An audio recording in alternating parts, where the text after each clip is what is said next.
Ce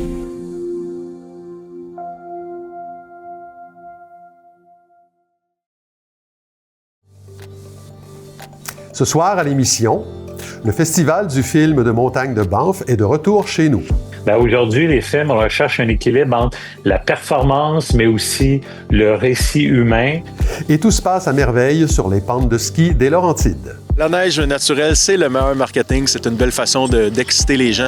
En entrevue, je reçois Julie Gaudreault qui nous parle du programme de soutien aux actions environnementales à Sainte-Thérèse. Ça peut aller du verdissement et de la biodiversité, donc par exemple de la plantation d'arbres, de réaliser des hôtels d'insectes. Je m'entretiens également avec Audrey Trifiro à propos de la Semaine nationale de prévention du suicide. On offre soutien selon la situation. Donc, situation de crise, justement, ça peut varier selon la personne. Donc.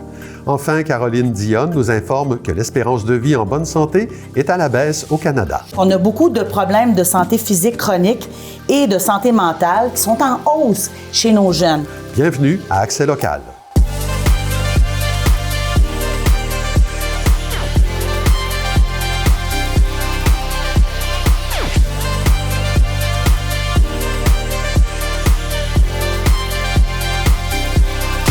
Mardi 27 janvier 2026, bon début de soirée. C'est Claude Desjardins en compagnie de Clara Maté-Genet. Bonsoir Clara. Bonsoir Claude. Bon début d'année. Oui, bonjour. Bon, justement, c'est le 50e anniversaire du Festival de films de montagne de Banff et la tournée québécoise s'arrête encore une fois dans les Basses-Laurentides.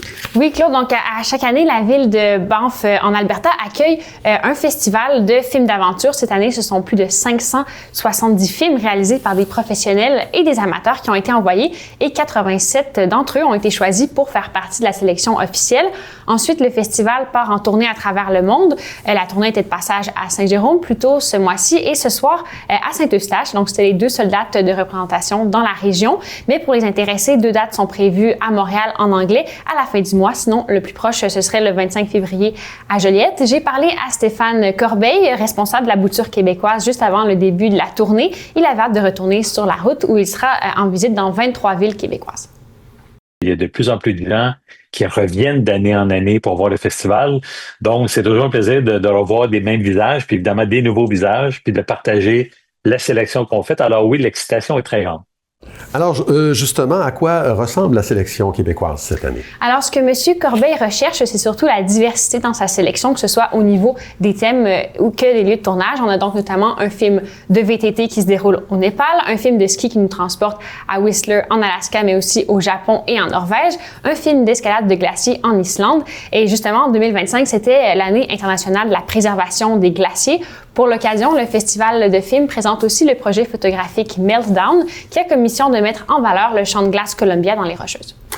Clara, ce sont 7 courts-métrages qui sont présentés dans la mouture québécoise du festival, mais il y a un de ces films-là qui se démarque particulièrement.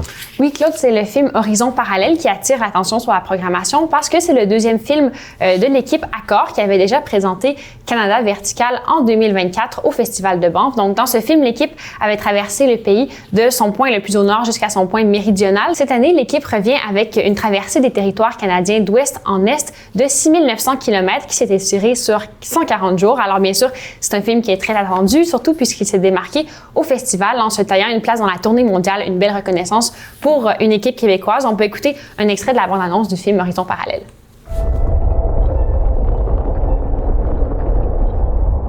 Notre plan, c'est de traverser le Canada d'ouest en est. Puis ça devrait nous prendre 150 jours, si tout va bien. Mais à ce moment-là, c'était impensable parce que j'étais cloué dans mon lit, incapable de marcher. Ça me prenait juste quelque chose à quoi me rattacher.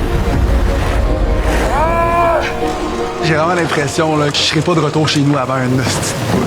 Tu t'obstines, pagaie après coup de pagaie à avancer. D'après M. Corbeil, c'est l'humanité, l'amitié et l'humour qui lie la programmation cette année. On peut l'écouter. Année après année, les gens viennent nous voir puis qui font référence à des films qu'on a présentés dans le passé et que ça a enclenché quelque chose chez eux. C'est rarement un voyage au sommet de l'Everest ou sur un 8000 mètres, mais Ça, on s'en fout un peu parce que ce qui est important, c'est qu'on trouve ultimement là, chacun notre aventure. Ce qui est important, c'est ce qui nous reste. Puis je pense qu'il reste beaucoup d'inspiration dans l'esprit des gens après avoir vu une soirée. On l'a dit précédemment, c'est la 50e édition du festival. C'est un cap important. Qu'est-ce qui a évolué depuis la fondation de l'événement? Déjà, le festival est devenu une référence pour les amateurs de plein air, mais aussi pour les cinéastes. J'en ai discuté avec M. Corbeil, qui a fondé il y a 30 ans le volet québécois de la tournée. Il m'expliquait comment la qualité des films s'est améliorée, particulièrement au cours des 10 dernières années, notamment grâce aux outils de production qui se sont développés, comme les drones qu'on a vu apparaître. Mais il note aussi une plus grande maturité dans les sujets traités. Je laisse le mot de la fin à M. Corbeil. On a vraiment vu la qualité technique, mais la qualité des scénarios et des contenus. Si avant, on était très, très, très axé uniquement sur la performance, ben aujourd'hui, les films recherchent un équilibre entre la performance, mais aussi le récit humain. Et lorsque c'est possible, ben d'ajouter le volet culturel aussi dans le film. Merci Clara, on se revoit plus tard dans l'émission, on va parler ski. À plus tard, Claude. La rôtisserie Saint-Hubert de Saint-Jérôme est officiellement devenue une rôtisserie inclusive, c'est-à-dire que la salle à manger sera adaptée aux sensibilités des personnes vivant avec un trouble du spectre de l'autisme, et ce, chaque dimanche de 11h à 13h. Cet établissement s'ajoute à ceux qui ont déjà adopté cette mesure dans la région, soit les rôtisseries de Mirabel et de Saint-Eustache. Ce projet est initié par la Fondation Saint-Hubert et la Fondation Autistes et Majeurs, avec le soutien et l'expertise du Centre d'autisme à pas de géant. La Ville de Mirabel a signé le pacte d'engagement pour le réemploi proposé par Synergie économique Laurentide et Économie sociale Laurentide en collaboration avec l'Association des ressourceries du Québec. Mirabel reconnaît donc le réemploi comme service essentiel et souligne le rôle des ressourceries en matière d'environnement, d'économie et de développement social. Il existe 3 centres d'entraide reconnus par la Ville de Mirabel, soit le centre Rémy Boulet et les 2 succursales du comptoir d'entraide populaire de Mirabel. Pour une 3e année, la Ville de Sainte-Thérèse relance son programme de soutien aux actions environnementales. Pour en parler, je reçois Julie Gaudreault, chef au développement durable du service de l'urbanisme à la Ville de Sainte-Thérèse. Bonsoir, Madame Gaudreault. Bonsoir. Bon, d'abord, expliquez-nous quelle est l'idée derrière ce programme qui s'adresse directement aux citoyens et peut-être nous donner des exemples de projets qu'on peut soumettre. Le programme de soutien aux actions environnementales de la Ville vise à soutenir les efforts et les gestes qui ont un impact positif sur l'environnement, mais également sur la communauté et sur la qualité de vie des citoyens, en leur offrant un levier financier pour concrétiser ces gestes-là. Le type de programme, de projet qu'on souhaite financer, il y en a plusieurs et dans plusieurs catégories. Ça peut aller du verdissement et de la biodiversité, donc par exemple de la plantation d'arbres, de réaliser des hôtels d'insectes. Ça peut être également de l'agriculture urbaine, jardins communautaires, des potagers collectifs. On s'adresse également à de la sensibilisation, de l'éducation auprès des citoyens, donc ateliers, conférences, des parcours éducatifs au niveau de la réduction de la matière résiduelle, donc des activités qui pourraient viser le zéro déchet, propreté et mobilisation citoyenne, donc des corvées de nettoyage, et ça peut être toutes sortes de choses, là, donc c'est vraiment très vaste. Vous avez titillé ma curiosité en parlant d'hôtels d'insectes. Oui. Qu'est-ce que c'est ça? En fait, c'est des fabrications, souvent c'est fait de bois et on invite en fait les insectes à venir faire leur nid directement dans cette espèce de construction qui est mis à l'extérieur, là. Donc, on parle beaucoup de biodiversité, de pollinisateurs aussi. Ouais. Donc, ça encourage les pollinisateurs. Donc, on pense à des abeilles, on pense ou à d'autres abeilles, ou ça peut être d'autres types d'insectes. Il faut vraiment adapter la construction en fonction de ce qu'on souhaite qui viennent voir les hôtels. On peut choisir les visiteurs. Exact. Donc, bon, vous invitez, disiez-vous tout à l'heure, les gens à poser un geste individuel pour le bien de la collectivité. Est-ce à dire que l'action qu'on propose doit avoir un certain rayonnement? Exactement. Donc, en fait, c'est pas pour un retour individuel. On souhaite que ça soit sur la collectivité. Donc, souvent, on s'adresse à un citoyen, mais qui met un projet comme la plantation d'un arbre, par exemple, ça va avoir un impact sur les quelques voisins si l'arbre est planté quelque part, ça pourrait être des arbres plantés dans une école qui auraient un impact là, sur l'ensemble des élèves qui fréquentent cet établissement scolaire-là. Voilà. Vous disposez d'une enveloppe globale de 25 000 pour ce projet-là. Ça vous permet de soutenir combien d'actions à peu près?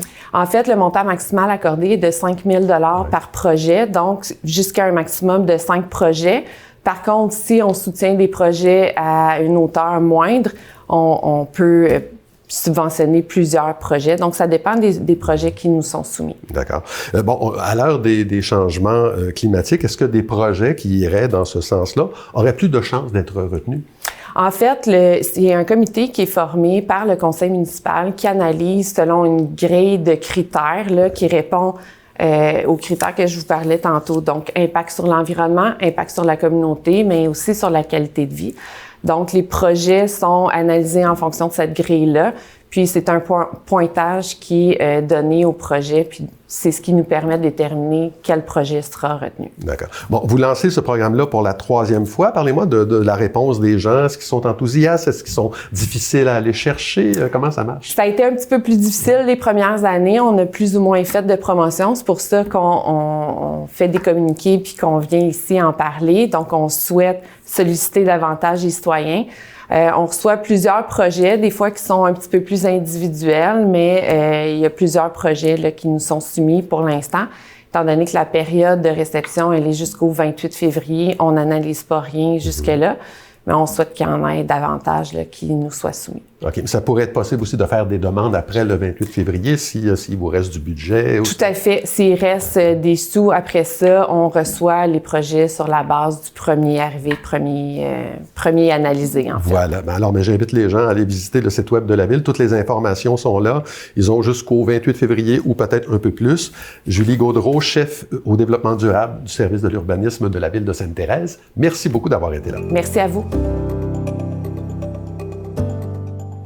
Le Centre Le Phénix annonce son tout premier Kéhiton annuel qui se tiendra le dimanche 8 février. Pour 45 $ par personne, les participants pourront jouer aux quilles en plus de recevoir un souper. Il est également possible de participer seulement au souper pour la somme de 25 $. Cette activité de financement, la première de l'année 2026, vise à rassembler un total de 120 participants. Les fonds recueillis contribueront directement à soutenir les femmes en situation d'itinérance. Le Collège Lionel Groulx accueille depuis l'automne près d'une centaine d'étudiantes et d'étudiants dans son nouveau programme de technique en soins préhospitaliers d'urgence, devenant ainsi le premier établissement des Basses-Laurentides à offrir cette formation. Les étudiantes et étudiants s'engagent alors dans un parcours de 1515 heures de laboratoire et 690 heures de cours théoriques, en plus de stages, le tout réparti sur 5 sessions. Le ministère de l'Enseignement supérieur, voulant remédier à la rareté de la main-d'œuvre paramédicale dans la région, a alloué au collège une somme de près de 3 millions de dollars pour l'implantation du programme.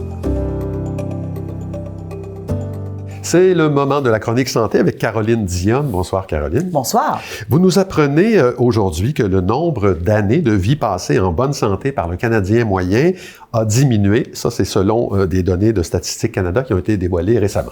Exactement. Donc, l'Organisation fédérale a mesuré l'espérance de vie ajustée sur la santé à la naissance et à 65 ans en 2023. Et puis, ce qu'on a fait, on l'a comparé avec les données de 2019 et 2020 pour toutes les provinces et les nouvelles sont pas très bonnes. À la naissance, donc, l'espérance de vie en santé du Canadien moyen était de presque 67 ans, alors qu'en 2019 et 2020, c'était de près de 69 ans. Donc, on a quand même connu un recul de 2 ans. Ce qui est quand même considérable. Qu'est-ce que ça veut dire, Caroline, l'espérance de vie ajustée sur la santé? Donc ça, c'est mesuré à 2 étapes de la vie, à la naissance et à 65 ans. Donc à la naissance, c'est le nombre moyen d'années qu'un nouveau-né devrait vivre en santé. Et à l'âge de 65 ans, c'est le nombre prévu d'années restantes en bonne santé des adultes plus âgés. Pourquoi on mesure ça? En fait, c'est un indicateur non seulement de la durée de vie, mais aussi du nombre d'années vécues en bonne santé. Donc, ça mesure la qualité de vie reliée à la santé. Donc, ça comprend, par exemple, la satisfaction à l'égard de la vie, le sentiment d'avoir un sens et un but dans la vie, la prospérité, l'environnement, la société, la saine gouvernance et la santé. Donc, ça nous permet aussi d'évaluer l'impact des maladies chroniques et la perte d'autonomie sur la population vieillissante. Donc, ça aide les décideurs à ajuster les besoins en soins. Ça permet aussi de comparer différentes populations.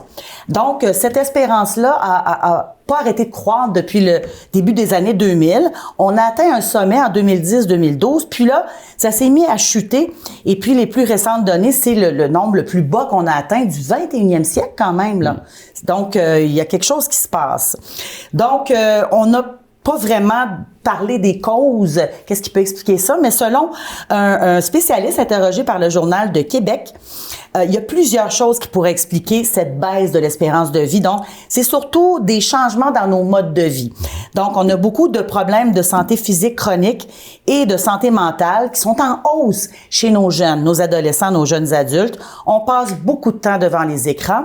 Et puis, il y a aussi des problèmes psychologiques qui sont en augmentation. Et ça peut amener à des maladies chroniques et des problèmes de consommation aussi. Et parlant de consommation, bien, la crise des opioïdes, ça pourrait être un facteur aussi qui amène la moyenne vers le bas parce que chez les hommes de 30 à 39 ans, ils sont très, très représentés en termes de décès et de visites à l'urgence à cause de la surdose due aux opioïdes. Donc, c'est un facteur aussi. Et quel est le portrait au Québec? Ça va mieux au Québec. Oui. Nous, on s'en sort quand même bien parce que on n'a pas eu de changement dans notre espérance de vie ajustée sur la santé lors des dernières études. Et on a aussi la meilleure espérance de vie au Québec avec 70 ans à peu près, un petit peu plus.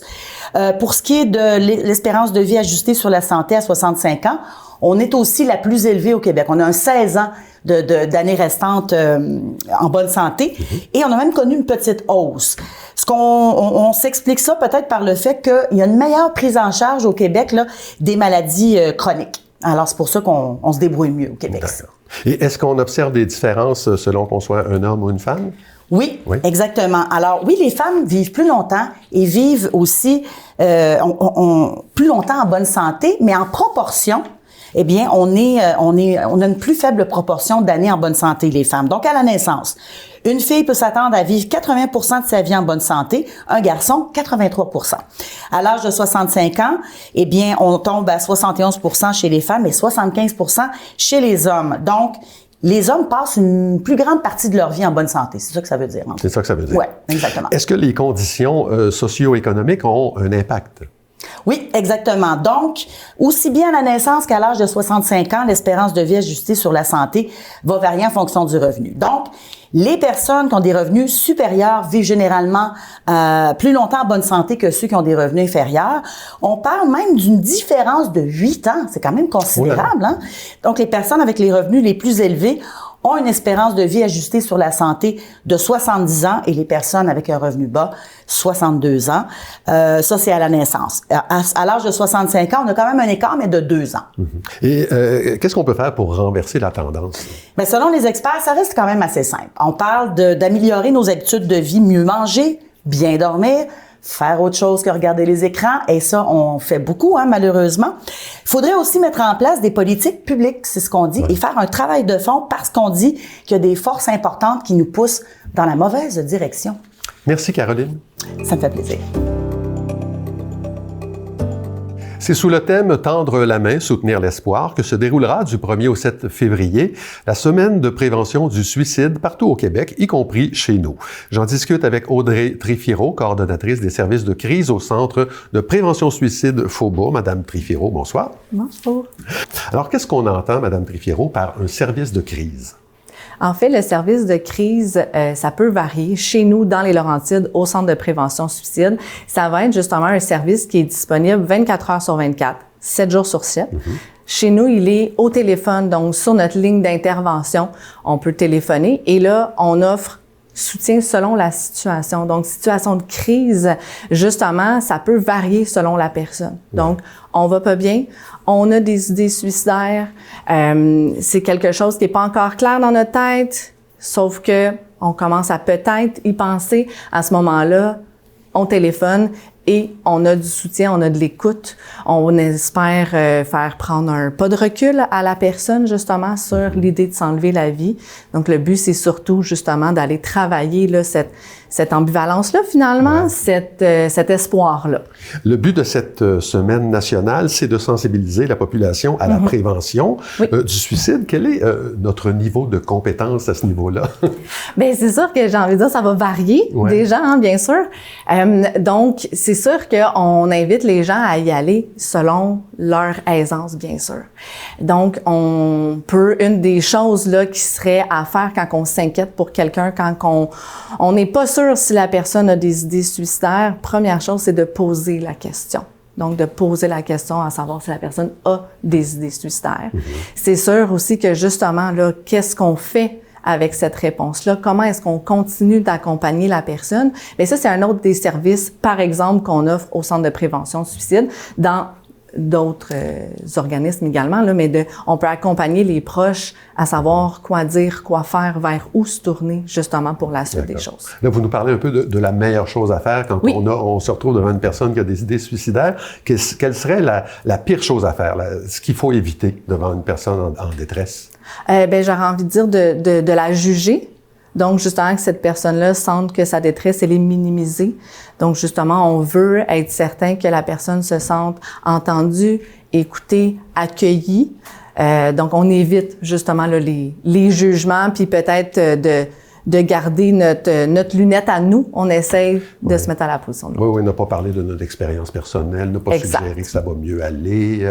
C'est pas ça. Il faut pas détourner la personne du sentiment qu'elle ressent. Tout à fait. Donc, justement, de plutôt y aller avec... ça se peut que tu te sentes comme ça. C'est normal que dans la situation que tu vis, ça peut te faire vivre cette détresse-là.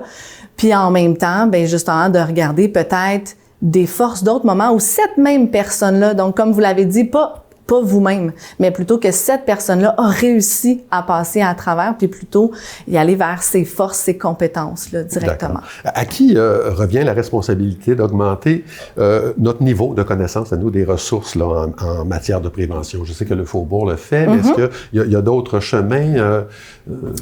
C'est sûr qu'il y a tout plein d'organismes en relation d'aide qui sont alertes là, à la prévention du suicide, bien sûr. Puis ces organismes-là peuvent justement référer au bon endroit si jamais. C'est sûr que dans les Laurentides, on demeure là, la référence à ce moment-là, que ça soit en termes de formation pour les professionnels, que ça soit également là, plus des sensibilisations, juste un peu mieux connaître là, les bonnes pratiques, tout ça. Oui, c'est nous là au Centre de prévention suicide qui va les donner. Quand on arrive sur votre site web, on est accueilli par ce message particulier. Ne souffrez pas en silence. Osez en parler. Là, moi, je retiens là-dedans le mot silence. Comment on peut expliquer justement le silence dans lequel s'enferment les personnes en détresse?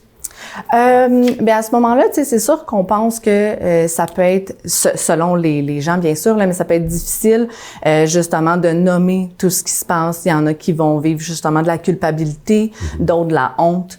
Ça varie en fait vraiment. Il y en a qui vont avoir peur aussi d'être un fardeau pour les gens autour. Par contre, ce qu'on se rend compte quand les gens, justement, là, osent aller au-delà de ces différentes émotions-là, bien, finalement, c'est pas ça qui se passe, t'sais. Les proches sont contents d'être là, de soutenir. Et finalement, justement, ça nous aide à passer à travers ces différentes émotions-là plus difficiles.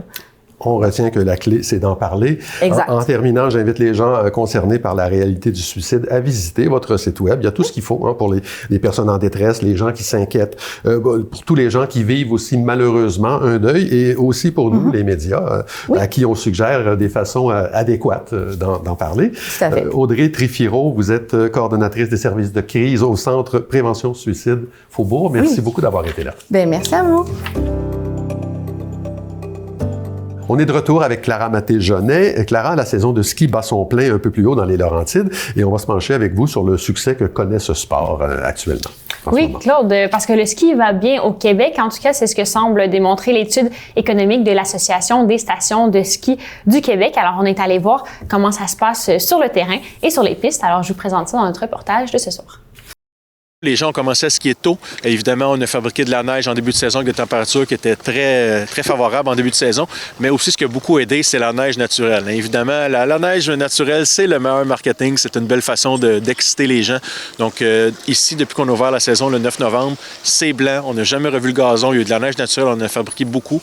Donc, vraiment un beau début de saison, beau temps des fêtes aussi. Donc, présentement, on se retrouve après la période des fêtes avec une augmentation de fréquentation de plus de 20 % sur la saison dernière à la même date, qui avait été une bonne saison l'année passée. Donc, c'est extrêmement positif. Il y a vraiment une belle culture ski avec ce beau départ de saison-là. Les gens sont bien enthousiastes. Dans le fond, la saison dernière, 24-25, on a eu un début de saison vraiment difficile, le plus chaud mois de décembre depuis quelques décennies. Donc, ça a vraiment été difficile d'avoir du domaine skiable pour la période des fêtes. Par contre, dès le mois de janvier-février, vraiment dans le cœur de la saison, on a eu beaucoup de chutes de neige, du froid pour produire de la neige. Donc, on a fini avec 6,3 millions de jours ski, ce qui donne des résultats au-dessus de la moyenne des 10 dernières années. Du côté des Laurentides, la région reste au trône, dans le fond, au numéro 1 de toutes les régions du Québec, avec plus de 2 millions de jours ski juste pour la région des Laurentides.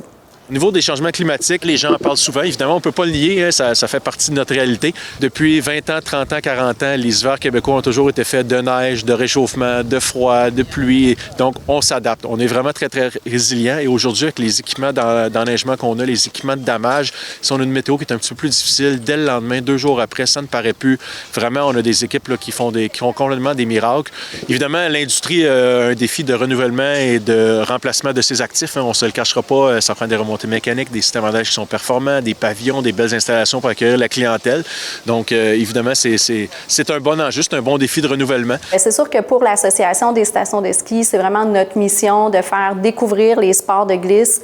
On a également un forfait de découverte là, qui s'appelle « Ma première fois », qui permet aux skieurs et planchistes de découvrir ce sport-là pour moins de 30 $. Donc, quand on parle d'accessibilité, c'est vraiment une des actions prioritaires de l'association et de l'industrie du ski. On a plus de 40 stations qui participent à ce programme-là et ça permet vraiment d'avoir une leçon de ski, la location d'équipements gratuite et l'accès à la zone d'apprentissage. Donc, c'est vraiment un bel outil là, pour découvrir ce sport. La région des Laurentides aussi bat des records là, au niveau des écoles de ski. Ça reste encore la région où on a le plus d'élèves inscrits à toutes les saisons.